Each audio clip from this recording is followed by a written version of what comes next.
So if you think of like a crock pot or a stew, right? And you spend all the time chopping up all the pieces and tenderizing the meat and, getting everything mixed into the pot, there's nothing to do now but let it cook. Yeah, exactly. Right? There's nothing to do but let it simmer. You can't mess with it anymore. So really, our belief is game day we've already decided based on our preparation if we're going to have a chance to win or not.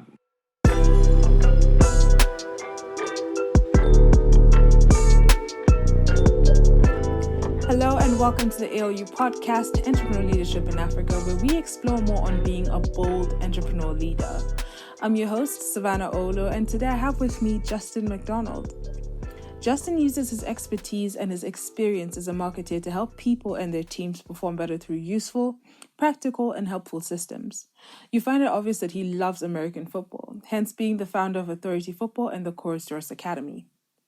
Throughout this episode, you'll learn about the thrill of how American football is actually very similar to an African university that holds leadership principles. Do you know the biggest mistakes people make with marketing? What do you know and what don't you know when it comes to marketing and leadership? Well, stay tuned and know it all. Join us as we uncover a whole new world from our diverse community of entrepreneurial leaders. Ladies and gentlemen, join me in welcoming Justin Macdonald.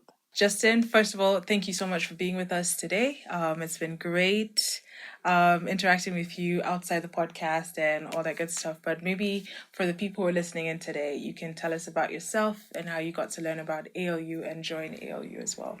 Yeah, thanks, Savannah. So I'm a huge fan of the podcast, right?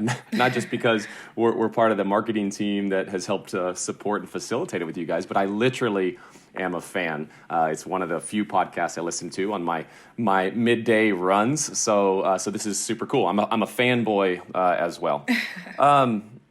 So I'm currently the chief marketing officer at African Leadership University, and I've been here a couple different times, actually. So this is my second tour of duty at ALU for a little over a year now. Right. And my first go-round was in 2016 and 2017, where we launched the School of Business and the inaugural MBA program. We did that very quickly. That was a quick turnaround in about 4 months to get that launched. That was a really great experience, a lot of learning. And then we opened the Kigali, Rwanda undergraduate campus in 2017, which also was a pretty quick turnaround to get that inaugural class recruited and on the ground there in Kigali Heights. So that's my short tenure with ALU on two different stints. Right. So how did you learn about ALU? Yeah, great question.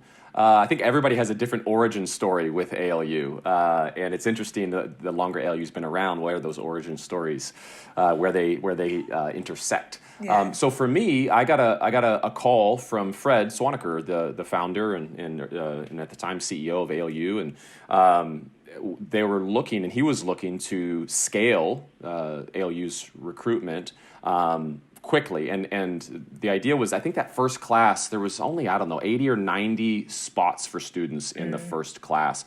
And I think in the first month or few weeks even of opening enrollment or admissions, they got 8,000 applications for 80 or 90 spots, and so which was awesome.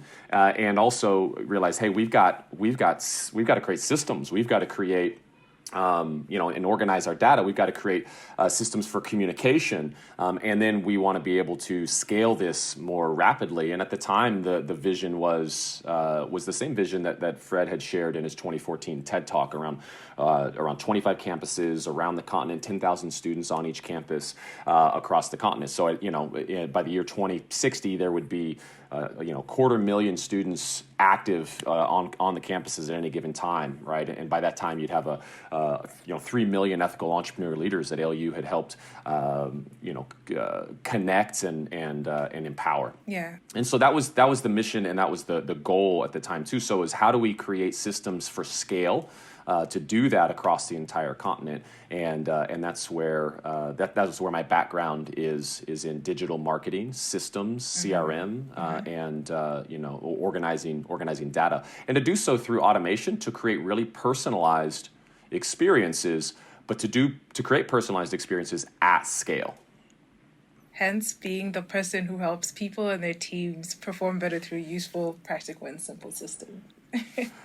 That's right. I think that's on the LinkedIn profile, right? Right. Exactly right. Exactly right. All right. So, as being a part of the ALU podcast as well, in terms of like the marketing aspect, the ALU podcast has certainly attained like a lot of attention from the young entrepreneurs on the African continent. Just to mention a few numbers, over 74% of our listeners are young entrepreneurs on the continent. Is this something that you expected? Great question. Expectation is an interesting word. So there's a couple words I'd use there. One is hoped. Two is predicted, right? And then the third one is sort of expected, right? So really great question. So the podcast for us and the way that I thought about the podcast was a couple things. One, there's a huge opportunity to create a place and a space and a platform to start to facilitate conversations around entrepreneurial leadership in Africa. Right. And that's a space that we want to lead in.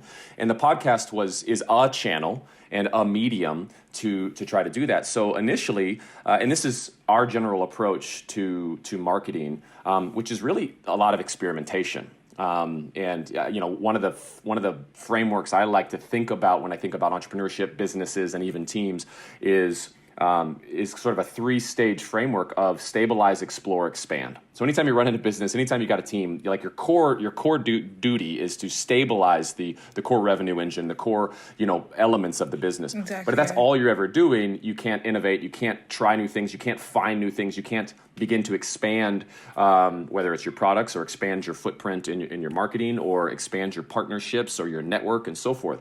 But if people skip from stabilize and just start expanding and saying, hey, let's go spend a bunch of money to spin up a podcast or to go make a conference or to, spend a whole lot of money building this brand new website or launching a brand new product, it can become very wasteful. And you spend a lot of energy and time, and you don't know, you haven't validated those things, and it can be, it's sort of, taking shots from, 50 meters out, right? Instead of getting a little closer and getting some more short shots. Yeah. So with the podcast, the idea is first you explore those things, and you do that through lean experimentation. And so the podcast was one of those ideas. Was hey, let's see if there's an appetite for this, and let's involve the people who are best suited to have an opinion on this, which is you guys, which is our young entrepreneurial leaders at ALU. So it was a great opportunity to bring together the voice and the ownership of this podcast from our students, our young entrepreneurial leaders who have an opinion on this, who are close to the problems and the challenges and the excitement of what's happening there. And then two, see if this is a medium that people who are interested in these topics, if this is a medium and a channel that people want to listen to. So anyway, that's the way we looked at it. And our hope was, this is an exciting and intriguing conversation. It's very focused. It's got a clear controlling idea around entrepreneurial leadership in Africa, but it's got almost an infinite number of combinations of ways to think about that and talk about that. So that it's controlled, but it's very fluid, and you can get some really, really cool people on there. So that was the hope. And the prediction, right? I always talk about a spidey sense. My spidey sense and our prediction was, we think it's going to be good. We think that people are going to be intrigued by this. Yeah. So it's been a pleasant validation of that prediction. And by the way, massive credit and kudos to you and this entire team for producing. I remember when I first heard the first one, this is dope. Right. This is great. It really is good. The production quality is great, and you immediately sort of elevated and accelerated how this podcast has landed, and I'm just really excited for what's next. But the quality of and the relevance of and the intrigue of the guests that you've had on this has been really, really interesting, and I think it's going to continue to attract listeners and continue to attract other really interesting people who have something to say about entrepreneurial leadership in Africa. Right, spoken like a true listener of the podcast. Fanboy, I told you. When are we making swag and stickers? I'm wondering the same thing. I think we need to talk to the team and figure that out. So moving on to one of the hobbies you have, I'd like to assume that it's a hobby, and you have been a head football coach, a performance coach, and as a founder of Authority Football, you've guided quarterbacks to score, win, and lead at one of the most challenging positions in sports. What key similarities should entrepreneurial leaders learn from this so that they can be the game changers in the industries? Really great question. Yeah, and it's not a hobby; it's a business. And I've got a few businesses in that, but they're businesses in my other passion, right. Which is American football. Yeah. And part of my former life. In my former life, I was a secondary educator. I was an English teacher, literature teacher, right, and journalism, and I was an American football coach. So coaching young men in really one of the most popular sports we have in the U.S. And that was my former life, and I made a transition and a change from education and coaching right about 9 years ago or so, because I realized that in my effort to change a generation of men through football, I was neglecting the only young men that actually mattered and I actually had a responsibility for, which was my own three boys who were just growing up. And I realized I was sort of raising everyone else's boys at the expense of my own. And so I made a career change. And that's actually where entrepreneurship, digital marketing, and the idea that we can build the lives that we want and not ones we wake up one day and unfortunately have, which is, I think, a reality for a lot of people, but definitely a reality for entrepreneurs. I see it so often. And realizing we're empowered to create the lives we want by creating the businesses that we want is really empowering, and that's what entrepreneurship has been for me. However, or in addition to, one of my greatest passions and skills, my sort of 10,000 hours in the first part of my life was in coaching, and so I developed a lot of passion, a lot of skill, really nuanced skills that I never thought would transfer into any other domain of my life, which is how to throw a football really well. Right. And that doesn't seem like a really relevant skill outside of that, but it's been interesting to see how your question, for example, how leadership in that position of quarterback, and if you're not familiar with football, right, quarterback's the main leader of facilitating that offense, moving the ball down the field, right, to score touchdowns, is the single best position for teaching leadership and being a leader. Yeah. And I believe in any sport. So we've got a business. We train quarterbacks primarily, and we train them from youth all the way through high school and into college. And to your question, I literally use the same and similar frameworks that we teach leadership to university students, that I teach leadership to entrepreneurs and to senior leaders and executives. It's the same stuff. Leadership is leadership, right. And it's helping inspire, equip, and then serve those around you in order to create positive income, outputs and impact. And at the quarterback position, that's about having confidence in yourself and your ability and your skills. It's about trusting and believing in those around you, and it's about serving those around you. And literally the quarterback's job. And while everybody wants to be the quarterback, right? He's the guy that's on TV. He's the guy that the camera is always on. He's the guy that touches the ball every time. Yeah. But what we teach our quarterbacks is it really begins with servant leadership. Your job is to serve your team. It's to deliver the football to them. Sort of like there's no I in team. That's exactly right. Perspective, yeah. And what I love about American football is one person can't take over the game. Right. In other sports, you can have a real superstar that can kind of take over the game. Yeah. Sort of put the whole thing on his own shoulders or her own shoulders and say, okay, I got this. You guys just stay out of my way.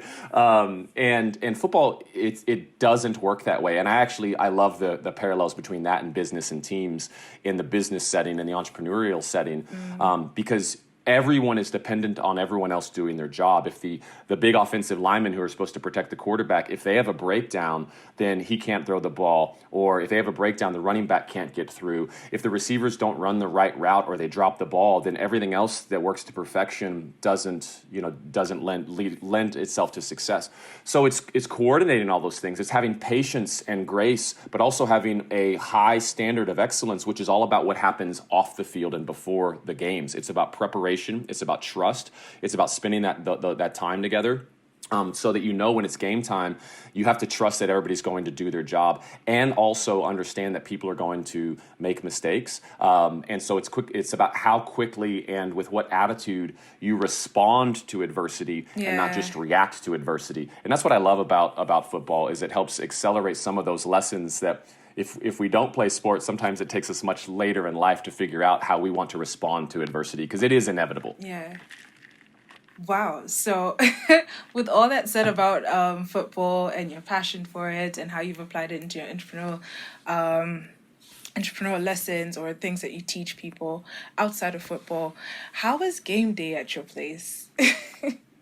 How's game day? Yeah, how's game day like? What's the atmosphere like? And do you mean game day in the football world, or do you mean game day in the business world? Like what's the air in the house like? That's a great question. And this might be a different way to think about it. Right. I think a lot of people think that they can control what happens on game day. Yeah. My belief is we say the chili's in the pot. So if you think of like a crock pot or a stew, right? And you spend all the time chopping up all the pieces and tenderizing the meat and, getting everything mixed into the pot, there's nothing to do now but let it cook. Yeah, exactly. There's nothing to do but let it simmer. You can't mess with it anymore. So really, our belief is game day we've already decided based on our preparation if we're going to have a chance to win or not. There's very little you can do on game day that's going to change the outcome. Now, there's some strategic calls and some halftime adjustments, and there's some tactical things that you can do, and that's totally true. But if the athletes aren't prepared, if they're not confident, if they're not in shape, if they don't have the physical and mental skills or strength to do it, it doesn't matter how good your plays are. And that's actually, I think, an interesting leadership lesson that I see in any domain. Yeah. In the football world, it's the coaches that think they can out-coach the opponent or, the other coach, irrespective of how prepared their players are. And that leads to a lot of frustration if your players can't actually physically execute what you want them to do. And there's a lot of ego when we lead that way. Yeah. Thinking, I can win this game and I'll just move my chess pieces. But chess pieces are equal on the chessboard, but in life, the humans that are the chess pieces, or the X's and O's, are not necessarily equal. Yeah. So it's a leadership shift that says, I can only win if the team wins, and they can only win if they are prepared to execute, if they are confident in their abilities, if they trust each other. Exactly. And so the shift comes about them. It becomes all about people. I believe everything only comes back down to people, whether it's football or definitely in business. And so it's building the skills and the confidence and the teamwork and the empathy and the trust, so that on game day, you realize, hey, the chili's in the pot. And now you're making micro adjustments to give yourself a strategic advantage, in the moment. But if you haven't done the work to give yourself an opportunity to win that game, it's going to do nothing but create stress, frustration, and anxiety when you're in the game, and you just can't execute on the things you cognitively want to execute on. And I think that's exactly what business is like and teams are like. If it's the last 5 days of the month and you have a quota to hit and you're short on that, you can throw some Hail Marys, you can take some miracle shots, and you hit them every once in a while, but that's not a strategy. That's luck. And you can't predict luck, and you can't replicate luck. And I see a lot of businesses do that as well. Instead of building the systems that create predictability, that let them see ahead of time where to invest and allocate resources to increase the likelihood of their success later, then they're living on that, the last few days of the month or the last few days of the quarter, hoping for success. And that creates a lot of stress, and it creates a lot of stress on teams, and it creates a pretty crummy place to work when you're living in that kind of stress. And you don't know if you can win, you just hope if you can win. Wow, guys, and that's your kickstart to season 2. Great leadership and entrepreneurial thinking. And it's great that you're giving us like a very relatable way in, sort of explaining what entrepreneurial leadership would mean in your context. Having being a football coach and performance coach and the founder of Authority Football. So this podcast is brought to you by Venture by ALU, a free course for entrepreneurs. Do you want to know how to overcome entrepreneurial challenges from real-life experiences? Well, Venture is an online course designed for young and aspiring entrepreneurs. It features more than 10 ALU entrepreneurial leaders who will guide and inspire young entrepreneurs. You can find Venture on venture.aolueducation.com. Once again, venture.aolueducation.com. Venture, a course for entrepreneurs by entrepreneurs. Now back to our conversation. Moving on to your marketing expertise. So it's one of the most essential parts of any business, marketing. Why should entrepreneurs care about this, in your opinion? Great question. Because every business needs customers, and marketing is the way that you get customers. And there's a lot more to that, but that's it. And you need customers because that's how you stay in business, and that's a very inside-out way to think about it. Yeah. But why did we start businesses in the first place? Usually, it's so that we can serve customers. It's so that we can help them understand what their problems are, understand that we have a product or a service or a solution that solves that problem, and then actually solve it and serve them. So we need customers because that's why we exist. That's why we start our businesses. And then we need customers to pay for those services. So marketing is nothing more than getting people to know what they need to know, to believe what they need to believe, to do what they need to do.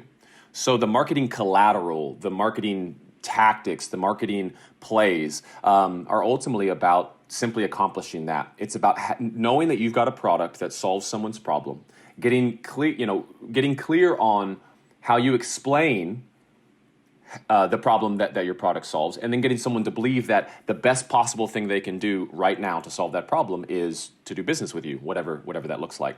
And so marketing is learning how to do that in a way that is consistent, in a way that is predictable, in a way that is, dare I say, valuable to the leads and prospects before they ever become customers.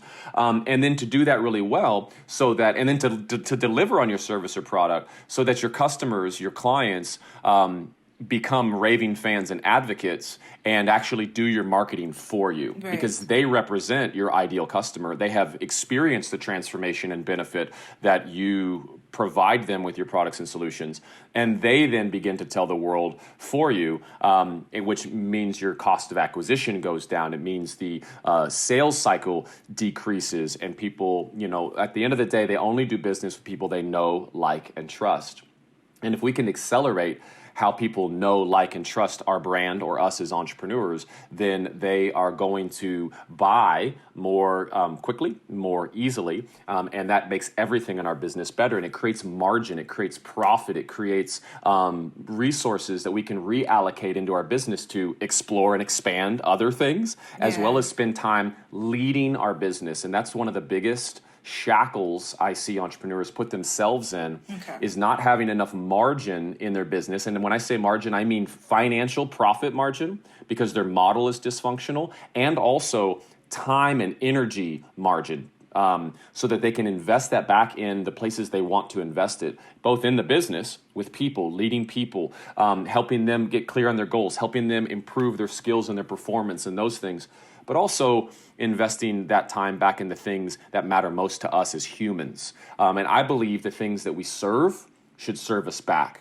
And very often entrepreneurs and people in business, especially ones who are driven, right? Driven entrepreneurial leaders, they serve and they give and they serve and they serve and they grind and they hustle, and there's this whole culture around that. And they very rarely build the business that serves them back based on what's important to them. And so that would be the balance or the context that I encourage all entrepreneurs to think about is, what's your return? And are you building a business and an environment and a team that not only serves your customers and the challenge at large that you're trying to create in the world, but also serves you back as the person you want to be? And as for me, that's as a husband and as a father and as a friend and as a leader and as a community servant. If I don't have time for those other things because my business is taking all of that time away from me and leaving me with no time or energy, well, then I'm failing. So that's the value of marketing, and thinking that marketing is not just how do I go get more customers, it's how do I do it this way, get great customers, and then earn that time back to reallocate in more meaningful ways. Right. So with that said, are there any other things that entrepreneurs get wrong about marketing, and how can they improve on that as well? Yeah, really great question. I think there's a lot, but I think it boils down to one thing. there's an irrefutable truth around being successful, our success and your success as an entrepreneur. Yeah. And it's this: your success has nothing to do with you. It has everything to do and is dependent upon your customers. Now, your customers and your ability to create revenue and your inability to generate revenue is directly proportionate to the experience that your leads, prospects, and customers are having. Wait, Justin, And- you need to say that again for them to listen to what you just said. Okay.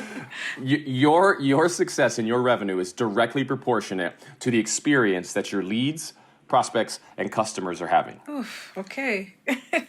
Yes. So this is it. Experiences is everything, right? And people behave based on the way the world occurs to them. When we want our leads and prospects and customers to behave in a predictable way, which ultimately is to do the things we've laid out for them to know what they need to know, to believe what they need to believe, to do what they need to do, which is Right. become our customer. Yeah. And of course, that's because we have a solution for them, and we need them to trust that and see that and know that so that they take that action. So if our success is dependent upon experience, the second irrefutable truth is that experience, that's happening with or without your permission as an entrepreneur. That's happening with or without your consent. That's happening with or without your design. That's happening with or without your acknowledgement that they are having an experience. Yeah. So when we acknowledge that, hey, experience is happening because that's how humans experience the world, just like we all are consumers. And it's so easy for an entrepreneur to wear the consumer hat because we wear it all day. But then we forget what the consumer experience is like when we're the ones creating it for our customers as an entrepreneur. So if we just continue to remember that, we can align our experiences intentionally to create predictable behaviors and predictable results. So first, to recap, our revenue is directly proportionate to the experience that our customers are having. Exactly, 2, yeah. that experience is happening with or without our permission. 3, experience is only, there's only 2 levers we have to influence experience, and it's message and mechanics. And where message and mechanics, and as a quick definition, right? Message is the words and the language that people are consuming, hearing, and experiencing around your brand. It's copy, it's video, it's even sometimes the non-spoken things or unspoken things, but it's message. It's what people are hearing and understanding. And then mechanics are the actual steps of the experience, right? And there's digital mechanics if they're having a digital experience. There's analog, in-person mechanics that are happening. If I go to a restaurant and I've got to wait 90 minutes and I've got to wait sort of on the curb, out by the traffic, those are the mechanics of that, right? And, cars are driving by and it's raining and that's the experience you created for me. I'm not going to wait 90 minutes in the rain, out on the street. So if you can create a better experience for me, then I'm happy to wait because my wait experience is part of my dining experience, right? So that's the mechanics as an example. Page load times, all those things in a digital experience, those are equivalent in a digital experience. So the marriage of message and mechanics is what creates emotion. And emotion is what produces behavior. And we are all in the business of producing behavior that produces business. Right. So when we understand that all of our marketing and our sales is really about producing emotions that produce predictable behaviors that ultimately produce the buying behaviors that we want because people know what they need to know to believe what they need to believe to do what they need to do, we can create a predictable customer machine. Right. And when we create that predictability, when we create those systems, we create personalized experiences, but we create them at scale so we can grow our business. And when we use systems and when we use automation and when we create those personalized but consistent experiences, we don't have to worry about it and think about it as much. And again, we have that time back to go reinvest in product development, serving our customers, expanding our market, whatever those things are. So that's the thing I think that people get wrong about marketing the most is they think they market to people. They think it's it's advertising or it's different channels like email marketing or it's whatever channels you might think those things are. Yeah. But at the end of the day, we choose those channels. We choose, which is mechanics. We choose those messages based on what experience are we trying to create. And at the end of the day, we're building an experience by asking ourselves, what emotion do I want someone to feel at this point in their journey? If it's, just early in awareness, or it's in engagement, or it's in the consideration phase, or it's in the actual commitment and purchase phase, or it's in the, in delivery or consumption of getting your product or service. Those are all stages in their journey. And when we can map our marketing and our sales and our customers, fulfillment to those stages and ask, what emotion do I want them to have here? And then simply design an experience using message and mechanics that creates that emotion. We're going to build desire all through the buyer's journey and the customer lifecycle. And we're going to ultimately create raving fans who tell, they either buy more, buy again, or they tell others. And that accelerates the growth of our business, because when someone who like, and trust tells you this is a really great service or product that I've used and it's a perfect fit for you too, now I don't need to be marketed to. I already know what I need to know to believe what I need to believe, to know that, hey, it worked for my friend or my colleague or my family member. I'm going to skip the front of the line and I'm going to go right to, please take my money and solve my problem. And that's the flywheel every business, and I do believe every business can and should be trying to create. Great. So obviously we know that the pandemic is still at large. And, as we adapt to the new normal, the current shift as a result of it, how can the entrepreneurs cope in the marketing space? Really great question. I think entrepreneurs should cope in the marketing space responding to COVID the same way they should any time in history, which is staying focused on what problems do my leads, prospects, and customers have, my market, right? What problems do they have? Yeah. Some problems persist in this COVID world. Some problems don't exist anymore, or they're not pervasive enough anymore. Yeah. So in some industries, we've seen a huge uptick because a problem has been exasperated by COVID, right? I mean, a really simple example is look at digital communications, right? Zoom and other, teleconferencing, and there's lots of other examples of that. So they've really thrived in that. And other types of industries don't have a market anymore because people can't get out and move around. They're not taking taxis anymore. They're not sitting in restaurants. All of those things. So, but that's just accelerated and sort of highlighted the poignancy of a problem. It's increased the pain in some areas. It's reduced the pain in others. That's just going to be the ebbs and flow of consumers anyway. So the focus should be always, what is my customer's problem and how can I uniquely solve it? And that's really where you're starting to get into actual product creation or innovation of your existing products. And the really successful entrepreneurs and businesses out there have been innovative in how they found ways to solve their problem. And then once you've got the solution, marketing never changes. It's saying, okay, how do I say the right things to get people to know what they need to know, to believe what they need to believe, to do what they need to do? And then how do I get that message and those mechanics in front of as many of the right eyeballs as possible? And this is where we start thinking, okay, great, what are the channels that people are going to see this or hear this on? Right. And so maybe there's a shift to digital because people are consuming, people have been consuming digital for a long time. Digital it's here, it's only going to increase. And I think the pandemic has just helped accelerate that reality for people. True, so I think there's going to be a kind of a scramble for some technology and digital marketing laggards to try to catch up. But those who've already built audiences, they've built predictable customer journeys, they've implemented automation and technology to keep their customers organized and to keep their business organized. Those who are building audiences and lists, whether it's social media audiences, whether it's email lists or WhatsApp lists or whatever, they're building those in a CRM. That's one of the most valuable assets you can have in your business is an audience, because at the end of the day, you're trying to take a message around the problem and the solution you have, and you're trying to put that message in front of as many of the right eyeballs as possible. Yeah. If you own those audiences because you've got a targeted email list or you've got a targeted, Facebook list, or you've got other ways to get in front of the right audiences, whether it's really strong affiliate partners, et cetera, that's one of the biggest assets you can have in your business. So those are some of the things that I see and would recommend people staying focused on. Focus on your customers' problems. Don't cling to an old solution you had that worked because people had a problem that they no longer have. Be willing to adapt and be flexible to constantly serve your customers. And then once you decide, hey, I need to innovate, get really clear on how you're going to solve that, and don't try to do too much. You want to dominate, not dabble. Right. So when you experiment on something new, then once you're clear on this is the right problem to solve, experiment, find the best possible solution, and then get rid of everything else so that you can dominate on creating, marketing, and then fulfilling that new solution as best as possible. Great. I think if the listeners haven't written any notes, they could play this back over and over and over until they get the concept of what marketing expertise that you're sharing with us right now. There's so many gems that you've shared with us, so many battles as well that you've shared as well. So I want to thank you for being with us. I think that marks the end of this interview, or this podcast episode rather.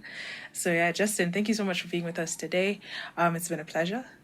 And yeah, we hope to see you more often on the podcast, or, just be behind the scenes as well. Thanks, Savannah, and thanks to the whole team. I think you guys are doing such an amazing job, and I look forward to these every week. Like I said, I live in the desert in the southwestern part of the U.S. Right. most of the year, and so I'm always on a run in the middle of the day, running through the desert, listening to my podcast once a week, listening to you guys. So I look forward to those to drop. So I'll have to skip this one. I won't be able to stay and listen to myself. So I look forward to the next one. So let's hurry up and get that one scheduled. Right. Great. But we want to thank you for having us and giving us your time as well, just to share all this knowledge and share with the people who are, budding entrepreneurs, young entrepreneurs on the continent as well, because it is for Africa and by Africans, Thanks for that. Let me leave. If there was only one thing that I could tell all entrepreneurs and all budding entrepreneurs, but really any of them, and I alluded to this earlier, and I'm just going to anchor it one more time. Right. Strive ruthlessly to build the business you actually want, and not one you wake up one day and unfortunately have. And you do that through getting clear on what's my return, and that return is up to you. And you get to decide what it is and define it. And sometimes it's revenue and only revenue. Sometimes it's access. Sometimes it's impact. Sometimes it's geography. Sometimes it's just expanding your skills so that you can do something better and easier later, right? But just get clear on how does the business serve the world, but in doing so, how do you build it so that it does also serve you? That would be the single most important thing that I would encourage all entrepreneurs to continually be in the quest of. And when one day you wake up and have built a business you unfortunately have, don't cling to it. Ask yourself what needs to be true to bend this business, to rewrite this business in a way that it continues to serve the world and my market, but also begins to serve me and the things that are important to me back. And when that happens, they know who to reach out to say thank you for the gems of knowledge you provided.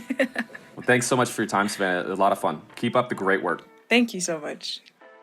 Thank you so much for listening to today's episode. Just as a reminder, you can find us on Spotify, Anchor, and Apple Music for a chance to subscribe and have exclusive access to all the gems of knowledge we drop here. This is the ALU podcast, Entrepreneur Leadership in Africa. Real stories, real experiences.